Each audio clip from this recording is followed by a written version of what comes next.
Hello, dear viewers.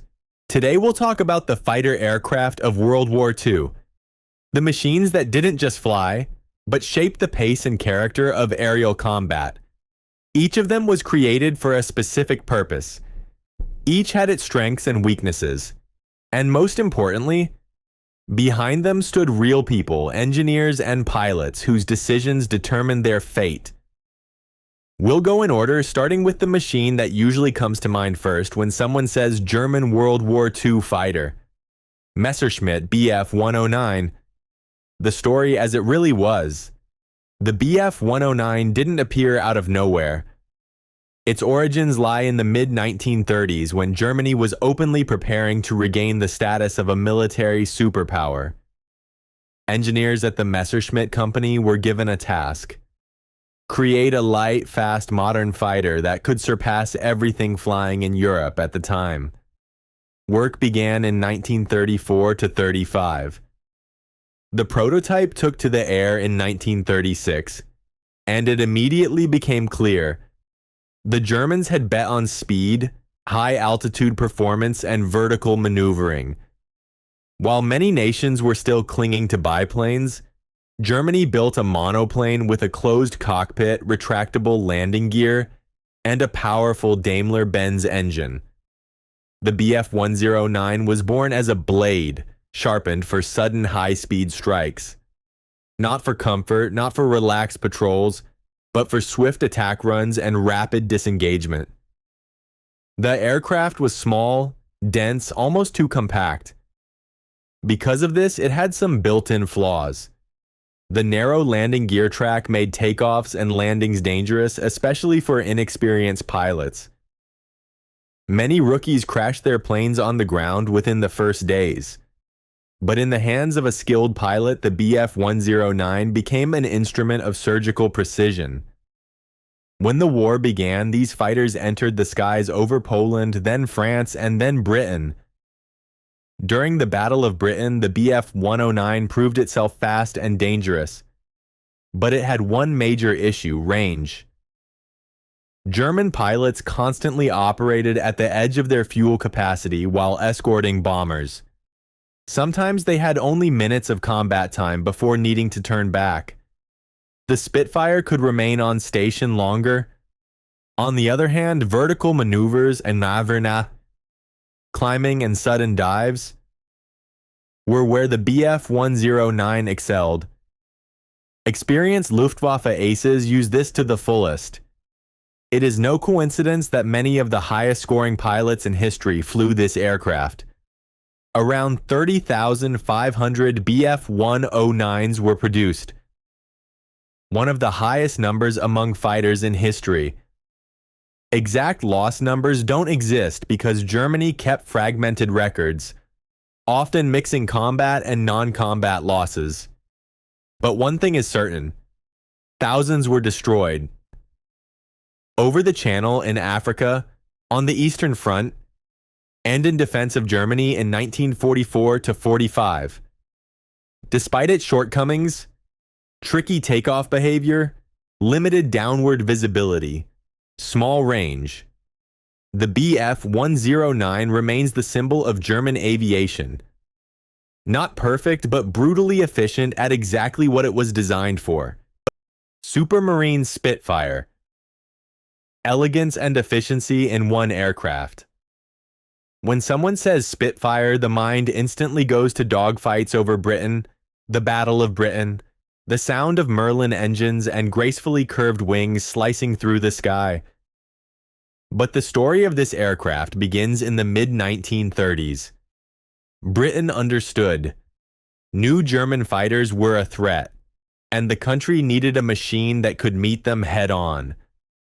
Designed by Reginald Mitchell in 1934 to 1936, the Spitfire first flew in 1936 and immediately impressed.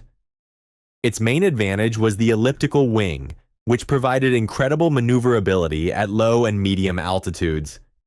The pilot could enter a duel with a Bf 109 and pull maneuvers many other fighters simply couldn't handle. The Spitfire lived up to its name in the air: sharp speed, precise dives, and exceptional responsiveness. Pilots often said it felt as if the machine anticipated their thoughts. It wasn't the heaviest nor the longest range fighter, but one-on-one, it won very often. While Hurricanes handled most engagements with bombers, the Spitfire hunted German aces fast, clean, efficient. Country United Kingdom produced approximately 20,351, all variants, losses.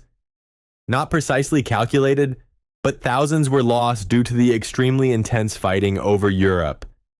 Early versions had limited range and weaker armament compared to later Allied fighters, but constant upgrades, better Merlin, and later Griffin engines kept the Spitfire at the cutting edge until the war's end. It remains a symbol of British aviation. Elegant, deadly, fast, and beautifully effective. Focke-Wulf Fw 190, the Predator that changed the rules. After Europe had gotten used to the Spitfire versus Bf 109 rivalry, suddenly this machine appeared, and not quietly.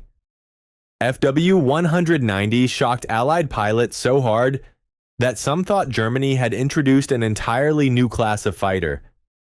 Its strength began with the powerful BMW 801 radial engine. Its deep roar could be recognized long before the aircraft became visible. This power allowed the Fw 190 to climb aggressively and dive so fast that chasing it was nearly impossible. Then came the armament. This wasn't a fighter that tickled opponents with small caliber guns. Fw 190 was a hammer. Machine guns over the engine, cannons in both wings, and in some variants even more. Its firepower could literally tear aircraft apart in seconds. Spitfire MKV pilots were stunned.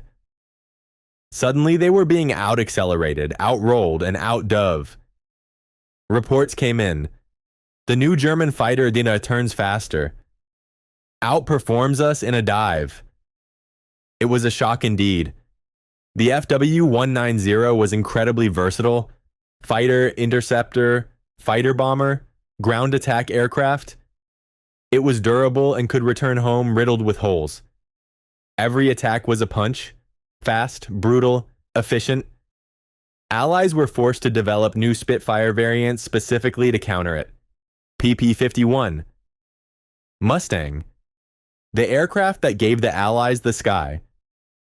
The P-51 Mustang is a unique case. A machine that appeared almost by accident, but changed the course of the air war. Its origin story begins not in the USA, but in the UK. The British approached North American aviation to build a fighter, and the team created it from scratch in just 117 days. But the true Mustang was born only after engineers installed the Rolls-Royce Merlin engine. That transformed it completely. Higher speed, better high-altitude performance, smoother handling, and the key feature? Range. In 1943, American bombers flying deep into Germany were left without escort near the target, and the Luftwaffe tore them apart. The Mustang fixed this. It could escort bombers all the way to the target and back, smashing German fighters that tried to intercept. German pilots immediately felt the shift. Mustangs dove from above like steel predators. Fast, stable, deadly. Why Mustang was iconic? Extremely long range, up to 2,600 kilometers with external tanks, over 700 kilometers per hour speed, excellent at high altitude, strong armament. It wasn't perfect. One hit to the radiator could knock it out, and it wasn't as tough as some Soviet or German fighters. But what mattered was that it finally gave the Allies total air superiority. Many historians agree that the Mustang shortened the war by several months, perhaps more. Yak-3, light, fast, and deadly like a razor. Among Soviet World War II aircraft, the Yak-3 stands out. It wasn't designed to be universal. It was designed to win dogfights. On the Eastern Front, combat happened at low and medium altitudes where instant reactions, sharp turns, and rapid acceleration meant everything. And this is where the Yak-3 excelled. It was incredibly light. Pilots jokingly called it a sky swallow. But that lightness created its strength.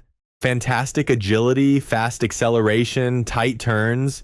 German pilots wrote in reports, engaging Yak-3 in close-range combat is highly undesirable. Its handling was smooth and instinctive. Beginners quickly felt comfortable. Aces turned it into a weapon of pure precision.